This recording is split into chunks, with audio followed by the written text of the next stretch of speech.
run the jungle, and if you don't know me, I'm a hangry animal, and you know that I'm hungry. We got zebras, we got gorillas, and if you try to sell, then it's Thriller in Manila. Hey everybody, it is me saying hello. Happy Monday, happy Monday.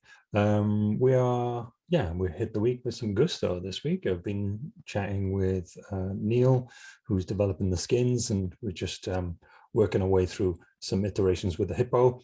And I thought I'd share our conversation really, so that people could get a bit of an insight into how we go about texturing and putting a skin together, and how complex it can be when you mesh something with the topology as detailed as what we've got, and then you need to interpret that kind of graphic in a game.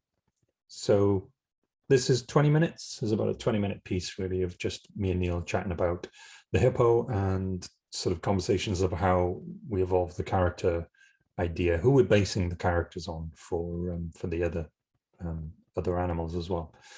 So we touch base on the zebra. But yeah, enjoy. I shall see you in the community.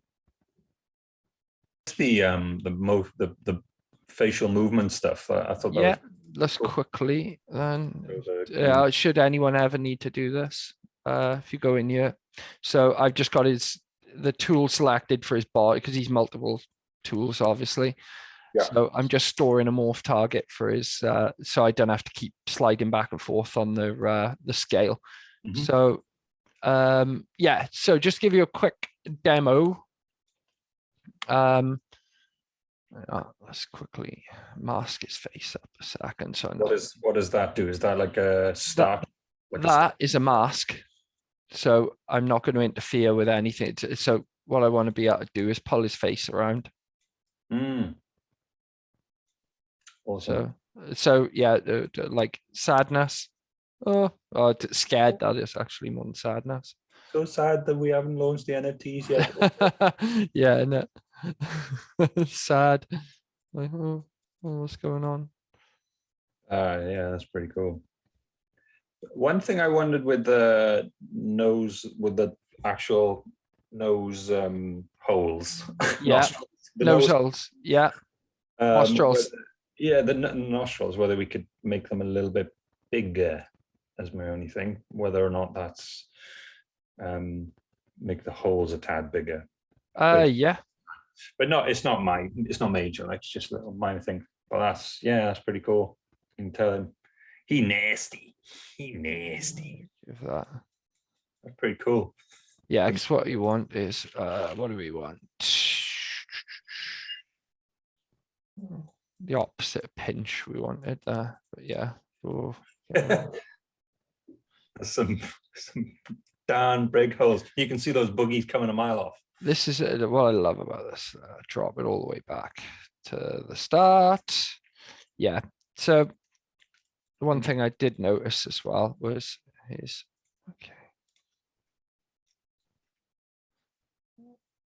shorts were matched. So I fixed those up this morning. So if you ever want him shirtless, he is shirtless. You can have him shirtless. He will work. Yeah, so like pretty much that's like we can flare out his nostrils a bit. Like, I mean, that you're like literally if you do like angry face, where's pinch? Let's go for pinch. Where are you? Then you can flare those up like yeah. So you could, annoyingly, the opposite of pinch is not what I was expecting. Let's have a look. What have we got for inflate? I'm gonna say probably do it nice and quick. Yeah, obviously you don't want it like too much, but yeah, like I mean, if I was to taking my time, I would do that by end. And but yeah, it's cool. We got some options there. I just think that yeah, like I mean, he's like I'd say like as far as like like modeling goes. I mean, I really like it. I think he's cool. He's got there's definitely room for like things like accessories. That would be the other thing now. Like, yeah, but I mean that's just down the line. You can just, I don't know.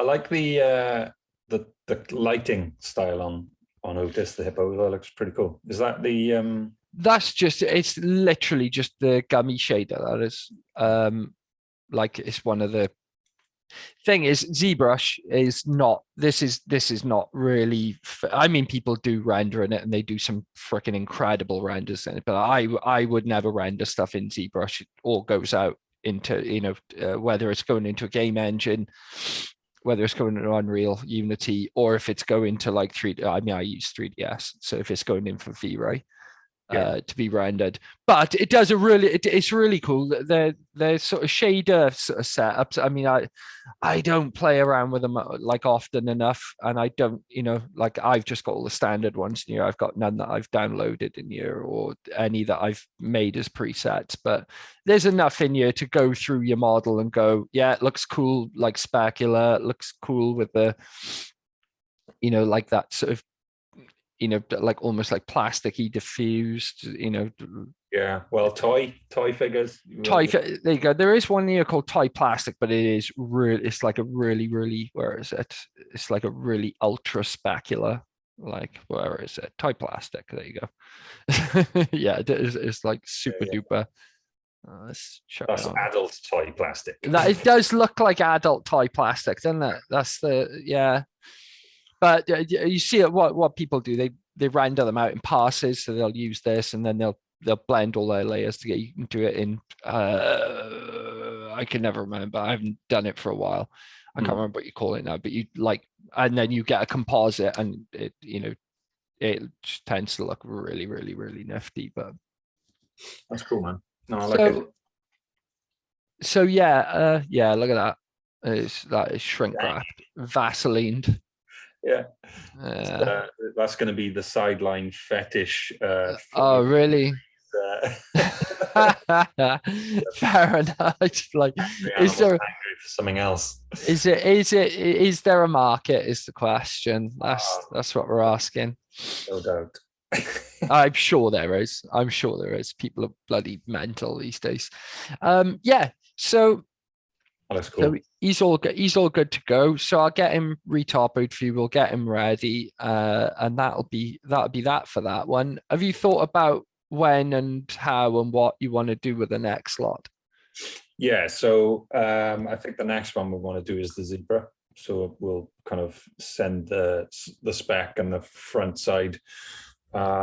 Is it same thing bipedal, or is it like yeah humanoid? Yeah, all of them are humanoid, so we can use the meta-human kind of mentality, I think, for the builds. So the zebra one will follow the same kind of topology, I think. We'll probably have a plaited hair on the zebra, and boxing gloves, or at least like the tape. So yeah. I know. She's female, so. Oh, right. Okay. Like, how female are you planning on going with this?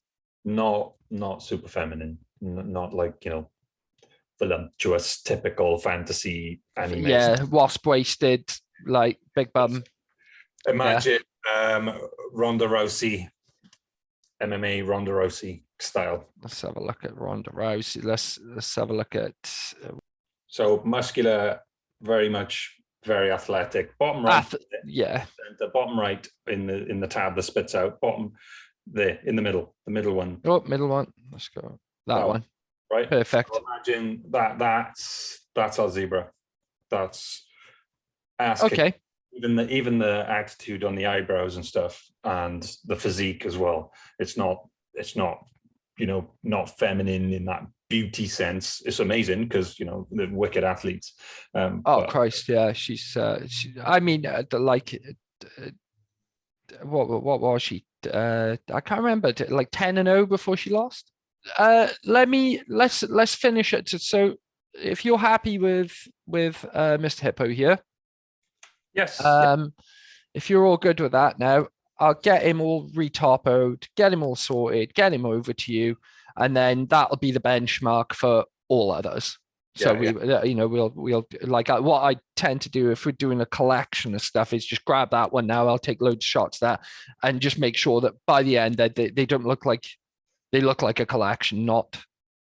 Yeah, no, Yeah, do you know what I mean? Yeah, keeping that those nice colors, everything, like the same style, making sure they like anything like jewelry, bits like that, eyes, that sort of stuff, like kind of matches up. So when you see them together, they don't look like a Halo model and like a freaking God of War model. They look like in the same part of a series. Absolutely, yeah.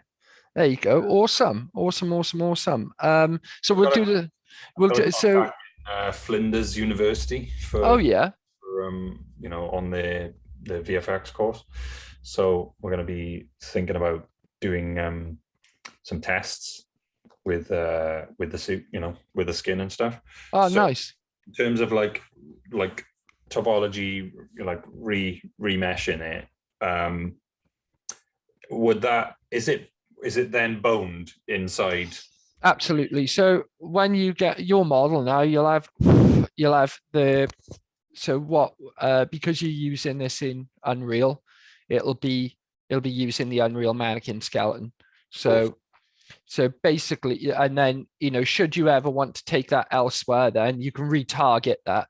So the process for us now is we take this model, right, is useless other than to look at and to render. This model is pretty useless. It's so, I mean, what are we looking at? It's, just his body is 3 million polygons. His trainers are probably 2. His shorts are probably, his chain I know is about 20. So you're talking about 40 or 50 million polygons for this thing, maybe more than that, actually, thinking about it. I've just totaled up more than that, which is quite high for fucking useless for anything other, even render it into anywhere like outside of ZBrush. I mean, if I imported this as it stands now, if I didn't do like some decimation, if I imported it in 3ds Max, it would take about a year to open it. And then rendering it would be the same thing. It would just be silly. Yeah. So the first things first is basically we get a much lower resolution mesh over the top, reproject it, and then we bake out all its details into maps for it. So you'll have cavity map, normal map, color, diffuse map, specular, blah blah blah. You have several maps for his makeup. Underneath that, then he'll have the armature, the skeleton, and then basically he'll have a modifier on top then that binds. I don't know if you've ever skinned a model before, if you've ever done anything like that. Yeah. Basically, you like, this is why high poly like this is just completely useless, because you've got to each vertex of that. So each cross section there is a vertex, so you can see how many there are. Because if I zoom in, you can see they just go down and down and down and down. And that's down to, there you go. We're nearly at polygon level there. Yeah, I think that's getting to polygon level now. Yeah, here they are. So vertex, right? So basically what you do with a skeleton, when your skeleton's in, each one of those has to be assigned to a bone / multiple bones for weighting. So it goes, so this vertex here, it'll be controlled by its clavicle and its shoulder. So when both of those move, it should have a percentage between the two. It'll go, the clavicle will influence this vertex by 80%, and his top arm will influence it by 20. And that has to be assigned to every single one. And some have more than 2 bones influencing, obviously, like your spine will influence like up and down, obviously. Yeah. So you're doing weight painting. That's exactly it. Yeah. So what we do like, I mean, like Julian, who's our, he does all our, he's like by trade, he really is our set. He does a lot of development, but his real skill set is set apart, technical artist. Julian's the best in the business for this. He really is. What there is to know about technical that he doesn't know isn't worth knowing. He's really, really good. He's very, very knowledgeable with this kind of stuff, and his expertise is in even though he's MA in animation, his specialty is game engine tech. That's his thing. That's what we are. That's what we need. Yeah. So that's the guy you got doing this part for you anyway. Like I'll be helping him out, but he'd be lead on this. No, it's exciting. I'm looking forward to seeing that. Yeah. Together, and then I've got a meeting tomorrow morning with Flinders to chat about kind of speccing, performance, testing a performance with the character and stuff. So there you go. So basically, what I would say, you're probably looking at a couple of days before you have this back. Because I've got, once he's handed it over to me and it's all UV'd and skinned, I've got to then do the textures for his shirt, his hat, his eyes, like his shorts, need anything that needs like obviously a design to it, and his trainers as well. I'll do all that in Substance, and then you'll have it. So I'm going to say you're looking, towards the end of this week, but it'll be done towards the end. You'll be finished towards the end of this week, I would have thought. I run the jungle, and if you don't know me, I'm a hangry animal, and you know that I'm hungry. We got zebras, we got gorillas, and if you try to sell, then it's